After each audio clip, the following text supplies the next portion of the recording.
شو رأيكم بشغل الحكومة الجديدة، وهل أنتم موافقين على شغلها أو أنتم عندكم هذا الشيء صح هذا الشيء غلط؟ باتمنى إنه الكل يحكي في التعليقات، بينما بيكون السيد الشرع بيروح على أول وجهة لإله في داخل سوريا هي إدلب المحافظة يلّي احتوت جميع السوريين بطول فترة الثورة بهال 13 14 سنة يلّي عشناها بالثورة، كانت هي حاضنة لكل هدول الشباب ولكل العالم يلّي قالت رفضت هذا النظام وقالت لا للظلم.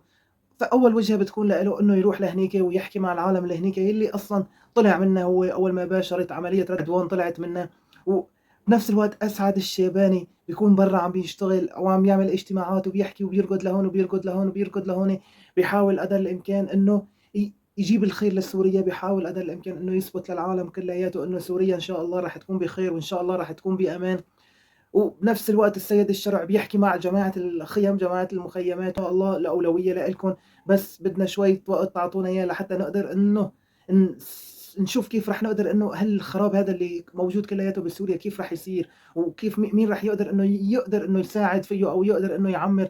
كلّياتنا لازم نتكاتف وكلّياتنا لازم نكون إيد واحدة لحتى نقدر نوقّف سوريا على إجريها، وإن شاء الله اللي جاي أفضل إن شاء الله. بدي رأيكم عن موضوع الحكومة الجديدة، وإن شاء الله اللي جاي أفضل. عم بيشتغلوا يلّي بيطلع في إيدهم، الخراب اللي موجود بسوريا خراب كتير كبير، مو هو قليل.